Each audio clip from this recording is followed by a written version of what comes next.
Hey guys, welcome back to Clownfish TV. This is Kneon. I'm here with Geeky Sparkles. Hello. And we're going to do a follow-up on Birds of Prey. We're going to try to figure out whether or not Birds of Prey can pull out this weekend, can do better this weekend. I don't think it's going to happen, but they're trying everything to get you to go see Birds of Prey. That's right, including offering 5 tickets for $35, but you must buy 5. Yeah, you can get 5 for $35. Bargains, bargains, bargains on Birds of Prey, except now it's called Harley Quinn Birds of Prey. And this is funny, it's an Atom Tickets, which wasn't Atom Tickets the ones that were projecting it wrong and stuff like that, and saying, the ticket sales were through the roof, and because, I mean, we already know from previous experience that Atom Tickets isn't exactly... the best gauge. Yeah, Atom Tickets is a very, very small player in box office and ticket pre-sales. They're definitely not in the same league as Fandango, but when it's convenient, the studios use Atom Tickets as a gauge to how successful the movie was going to be. And according to Atom Tickets, I think Birds of Prey was selling very well on their site. On their site, but also is the one who said that Rise of Skywalker was going to go through the roof and everything else because they're owned mostly by Disney. Yes, they are. That's a curious thing, isn't it? But Birds of Prey, the fantabulous, they got rid of this. Blah, blah, blah. Harley Quinn, 5 for 5. There you go. If you want to take 4 of your friends to go see Birds of Prey this Valentine's weekend, go to Atom Tickets. They're having a sale, which doesn't happen very often with movies. I don't know, but they are. So same with the name changes. It doesn't happen very often. Whatever they have to do to double down and make it look like they're doing something. Anyway. Whatever they have to do. Whatever it takes. Whatever it takes. To make this movie a hit. So we're going to talk a little bit about Birds of Prey post-mortem. I think it's over for Harley Quinn. And before we do that, please subscribe to the channel if you haven't done so already. We're at almost 100,000 subs. Thank you. Getting so close. We are very close, guys. Thank you for the support. I'm not sure what we're going to do for 100,000 yet. We got to think about it. We got to think of something cool. We'll do something. I don't know. So this is coming from Business Insider. We're going to talk about some numbers here. And we're going to talk about Birds of Prey. And, it seems like all the news outlets are going into overdrive to push people to go see Birds of Prey. But stay away from Sonic. Well, they're not saying stay away from Sonic per se, but they're deliberately giving it bad reviews, or they're not talking about it much or burying what they're saying about Sonic. But then Birds of Prey, do we mention Birds of Prey? Guess what? Birds of Prey. And I haven't seen it, so I can't say if it's good or not. It might be good. I honestly don't know. I'm not going to go see it because it's not my kind of movie. I mean, that's why I'm not seeing it. We did go see Sonic, but we did not go see this one. Yeah, and I think we're going to see a lot of that in the coming weeks, especially if Sonic does well. We'll talk about Sonic in another video. We're going to do a Sonic follow-up too. We did go see it last night. Check out our review. But here we go. They're very, very hopeful that Birds of Prey is going to do better this weekend. The box office expectations for Birds of Prey were too high, and the movie could still be a win for DC. It could be over time. It might break even, Here are the bullet points of this article. Birds of Prey, which is now called Harley Quinn Birds of Prey because they changed the name during the theatrical run, which I'm sorry, it's unprecedented to try to save it. Opened below studio and analyst expectations over the weekend with $33 million. They were hoping for 50. Yeah, I honestly thought it would do better than 33. I thought it would do better. I was thinking around 40. The movie made $81 million globally. Remember when they said it was going to make $125 globally? Mm-hmm. Made $81 globally and had a production budget of $84 million. And it's not because of China, because of the virus. It wasn't going to release in China anyway. They stressed that before it opened.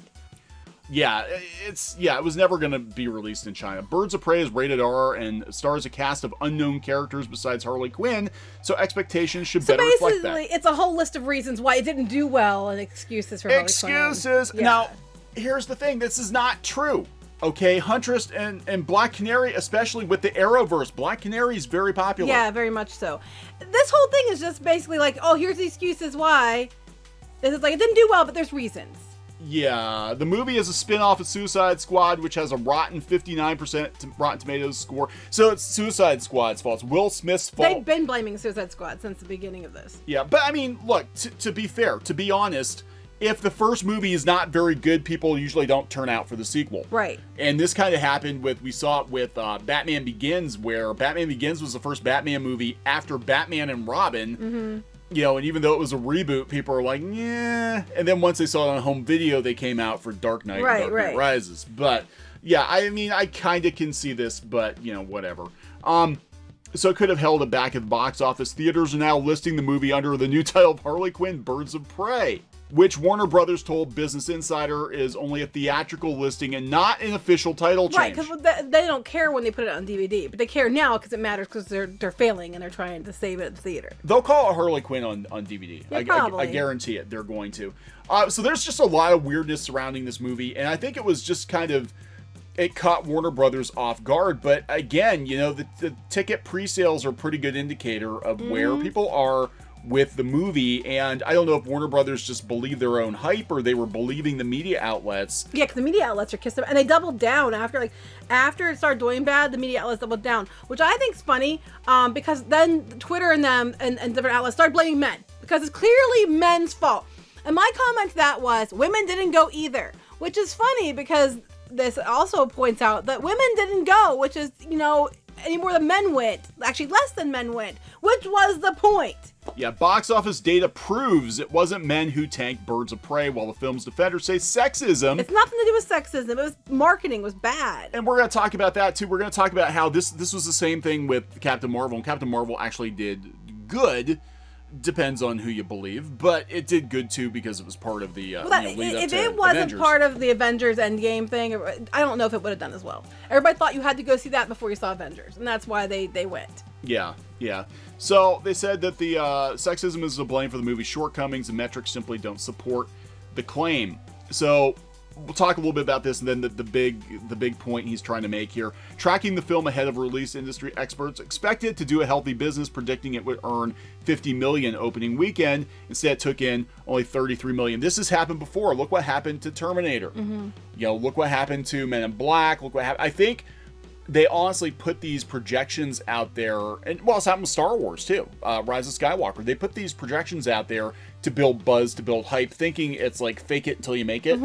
Like, if we say this movie is going to be huge, it's going to be huge, and everybody's going to come to check it out. Maybe they'd be better served to keep those numbers and those estimates to themselves, and instead focus on marketing the movie and talking about how great the movie is and showing that the movie's good and doing more for your marketing, other than putting estimates out. Because you just keep looking stupid when they don't hit estimates. So maybe not do that. Yeah, as the studio grappled with what transpired and how this assured hit went sideways, some in media activist circles, oh, yes. We knew it was going to happen. Media activist circles had little trouble coming up with a cause. It was men's fault. Oh, we said that from the beginning. It's not going to do well, and they're going to blame men. Feminists didn't hold back in accusing misogyny. You mean the misandry didn't hold back in accusing misogyny? Yeah, pretty much. If only men were not such an infantile sex, they could open themselves up to the possibilities of women being strong characters on screen, goes the narrative. And we're going to debunk that one, too. Here we have a typical Twitter person. Blatant sexism in the conversations about Bird of Prey is wild. It's funny what kind of standards everyone holds women-centric films to. I didn't even hear. Here's the thing. I wasn't hearing men complaining about it, other than they went to see it and they didn't, whatever happened, but they saw it.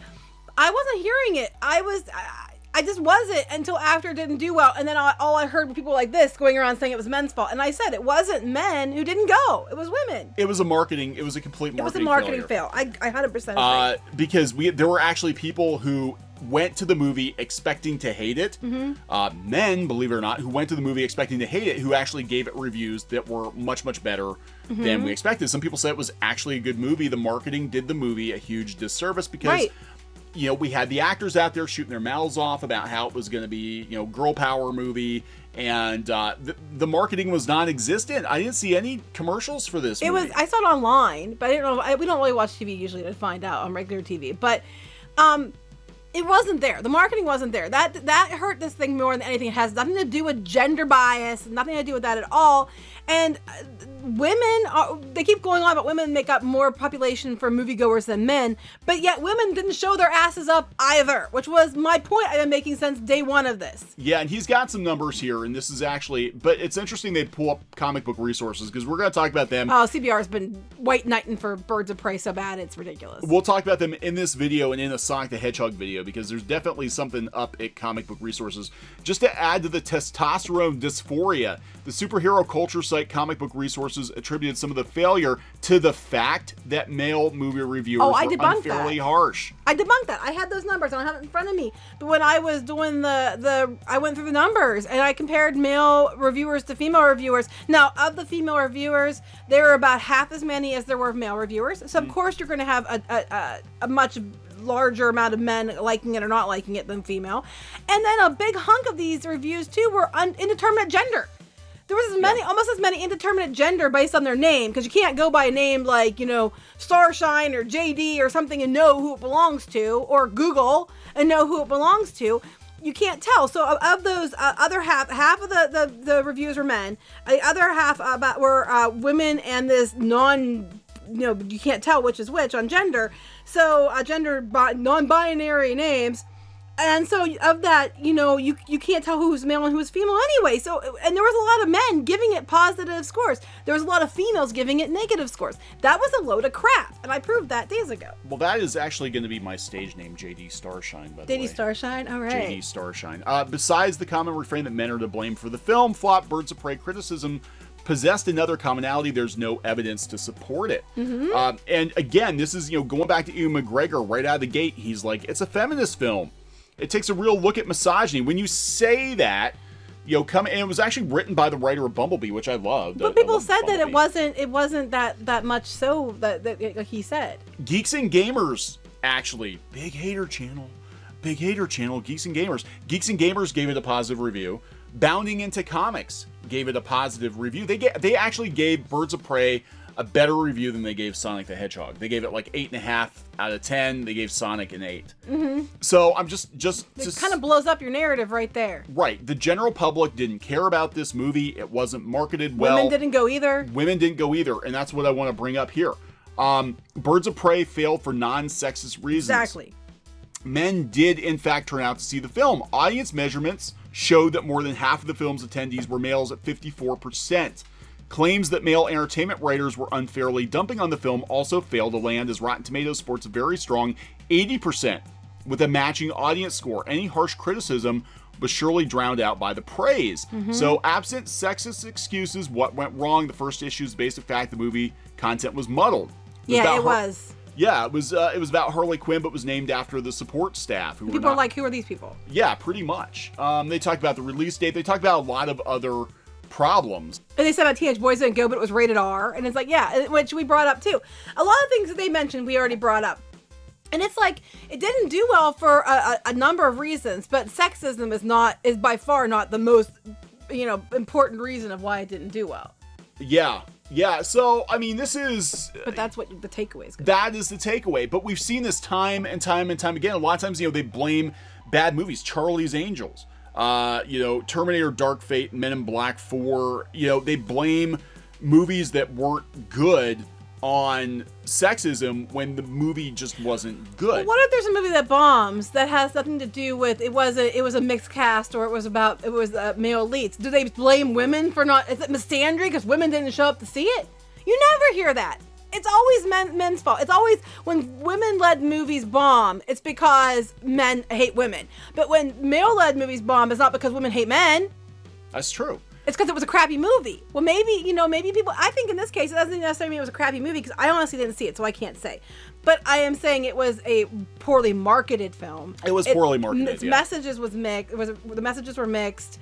And people, just didn't care. They just didn't care about Harley Quinn. I'm sorry. Well, he brings up a good point. Harley Quinn's biggest audience is actually younger girls, and they were not allowed to go see the movie. Which I said. I brought that up before, too. Our daughter would love to go see the Harley Quinn movie, but it's rated R, and they've got her snorting coke in the trailer. So we said, hell no. No, she's not going to go see it. If it had been a PG-13 Harley Quinn movie, yeah, sure. I'd take her to go see it. I would have. But yeah, they said, focusing on the teen boys is a misfire. Harley Quinn is very popular with girls because of the TV animated series that features her. That built-in audience was all but cut out of attending the film. Everything we've been saying. Yeah, everything we've been saying the entire time. And here, we're backed up with evidence. This is everything we've been saying constantly. And it's ridiculous. Yeah, I know. Forbes talking about the failure of Birds of Prey, and the first thing that they point out is, you know, this is kind of a one-off for DC because DC has actually been doing pretty good lately. Right, lately, yeah. They got off to kind of a shaky start, at least, you know, with the fans, with Man of Steel and with Batman vs. Superman. But once they start focusing on individual heroes, they gave us Wonder Woman, they gave us Aquaman, they gave us Shazam, and they point to Wonder Woman being a big hit. Especially, you know, being the first DC movie coming off of, I think it was the first DC movie coming off of Batman vs. Superman, which a lot of people didn't like, and that's why I was kind of like, to go see it, because I'm like, oh god, it's going to be more Batman vs. Superman. But I made you go. Yeah, but I love it. I love Wonder Woman. We actually have a giant Wonder Woman, Gal Gadot Wonder Woman on our desk. I love Wonder Woman. Looking forward to Wonder Woman 84. At least they ran the trailer ahead of Sonic, and I was so excited. I kept grabbing Kneon's hand going, yeah. Yeah, we're definitely going to go see it. So what we're giving Patty Jenkins $150 million to make a Wonder Woman movie worked out swell. It also debunked, I love this, it also debunked decades of conventional wisdom about female-driven superhero movies. Wonder Woman came out 3 years ago. It was directed by a woman, starring a woman, and it made bank, and it was critically it's a great movie. Lauded. A lot of DC Comics fans love it. A lot of men like it. It didn't push, I guess, what you'd call a feminist agenda, if there is, like, what is even feminism now, but it had a strong female lead, and it did well, so you can't say that men aren't out there supporting female-led movies. And even Captain Marvel, even though we were kind of meh to Captain Marvel, it still made money. Men clearly went to go see Captain Marvel. So using men now to explain the failure of Birds of Prey is a load of crap. When it's proven that more men went to go see Birds of Prey than women, it's a provable load of crap. It's a provable load of crap. And it just goes to show what we've been saying, that Twitter and these tiny, they go about vocal minority, we're talking about these people, keep screaming from the rooftops that men are trying to keep women down, and that is not what's going on. Sometimes something just sucks, or sometimes something isn't just marketed well. And, you know, you can't keep blaming men for it when it's not their fault. The failure of Birds of Prey is mostly the marketing and the confusion of what the brand is with that. It has nothing to do with men. Wonder Woman did fantastic. Alita did fantastic. And we're already starting to see the Alita versus Captain Marvel again with Birds of Prey versus Sonic. And they're completely different movies, and you can like them both. Yeah, Alita actually did much better than people give it credit for. I didn't realize it made as much as it did. It made almost half a billion dollars, but you don't hear about it because it got lost in the noise over, you know, Alita versus Captain Marvel, which we're kind of seeing here. But in this case, it's not even a fair comparison, because back then we had two PG-13, you know, sci-fi movies. In this case, you have an R-rated, hard R-rated movie versus a PG-13 family-friendly kids movie, or PG family-friendly movie. Right, and they're not even the same, audience genre or anything, but they're already they're not coming out exactly, but there's clearly they're doing it again, clearly. Because Sonic the Hedgehog is going to be the kill shot. Birds of Prey underperformed. There are like 3 movies opening this weekend. Sonic is going to be the big one, and it's absolutely going to be the kill shot. And the difference with Sonic 2, and this is what's going to be a lot of contention, we'll talk about this in a Sonic video later today, but the difference with Sonic 2 is Sonic tried very hard to make a fan-pleasing film, and they succeeded. And what's going to happen is that is going to set a precedent for these studios to go back and be like, oh, maybe we should listen to these fans who aren't happy with the treatment of their properties, because if we do, they'll give us money. Yeah, imagine that. Whereas Birds of Prey took a comic book series that actually was pretty popular, has been around for a while, and it made most of the characters, save for Harley Quinn, unrecognizable. You know, and that's what happened. And now it's Harley Quinn, the Birds of Prey. Right. It's, yeah. And we're kind of seeing this, you know, comic book resources, again, they're pushing very hard for you to go see Birds of Prey. Buy the comic book to go see before you go see the movie, but they kind of retcon the comic a little bit, too, to be more like the movie. And it's like they are doing some Sonic articles, but they're fewer than the Harley Quinn, and they kind of bury them, and they always get these jabs in there, like they're talking about the reviews and how it's doing really well on Rotten Tomatoes, but our review is bad. And other articles, we're going to talk about another video, but they're talking about, you know, what, you know, people thought of it, but do we mention it? It's tracking for 40 million, which was was really low even when they wrote the article, and they knew it. Yeah. So there's definitely something fishy going going on here. But the media is already, and Twitter are turning it into an either or situation, and they don't even compare. Like Alita and Captain Marvel are both female-driven films, which should have been a success on every front. Yeah. But they made it a competition that didn't exist because they were like saying men wanted to go see Alita and not Captain Marvel, which isn't true. Men went to saw both, and that's what they're doing here. They're like, oh, of course they're gonna go see Sonic, but because they're misogynists, they won't go see Birds of Prey, but it has nothing to do with it. They're completely different movies for completely different audiences. They aren't even comparable. Those damn furries ruined everything. Yeah. Those alt-right furries. All those alt-right furries ruined everything. Yeah, so this is just the blame game, and the media's, look, Warner Brothers, look what happened with Joker. Okay, when you stopped listening to the media and you told them to go lay down, your movie did really well. These studios need to stop leaning into these websites, these blogs, because they don't have the power over the fandom that they've been claiming that they have. And it's become more and more apparent in recent years that these blogs do not speak for the vast majority of fans. No, it's just these writers thinking it's a pedestal for their personal agendas. Yeah, and so stop catering to them. Cater to the people that give you money. That's how this is supposed. That's how it used to work. That's how business works. That's how business works. Make something people want. Make something people want. They didn't want this movie, and you did a bad job selling it too. So fire your marketing people. I don't want people to lose their jobs, but the marketing was really bad. The marketing was bad. I honestly put the majority of the blame on this on bad marketing and the fact that these actors can't keep their mouth shut. Yeah, I think at the end of the day, the marketing killed this movie more than anything. Because like I said, there are people who I thought for sure they would absolutely hate this movie, and they actually gave it a really good review. Right, and it might be good, like I said. We'll check it out on digital. You might. It's not my kind of movie at all. I will not be watching it because it's just not what I like, so I'm not going to watch it. Yeah, you don't really care for Deadpool that much either, though. It's okay. I mean, I like Deadpool better. I like Deadpool okay. I didn't watch Suicide Squad. I have no desire. This seems more the same. Yeah. I just don't care. I just frankly don't care. I couldn't sit through Suicide Squad. I got about halfway through it, and I'm like, yeah, I'm done. I'm out. I couldn't stand the Jared Leto Joker. I thought he was and just because they say I'm a woman, I'm supposed to support this because I'm a woman, doesn't mean it's a movie I'd like. As a woman, I wouldn't watch this movie no matter what, because it's not a movie I like. Other women might be different, but for me, I mean, don't tell me I'm not supporting other women. F that. Make movies that I'll go to directed by women, and then I'll support other women. Little Women. I would watch Little Women. There you go. She'll watch Little Women. So, all right, we're going to wrap this one up. Yep. Please subscribe for more pop culture news, views, and rants. We'll talk later. Bye. Hey guys, thanks for watching Clownfish TV.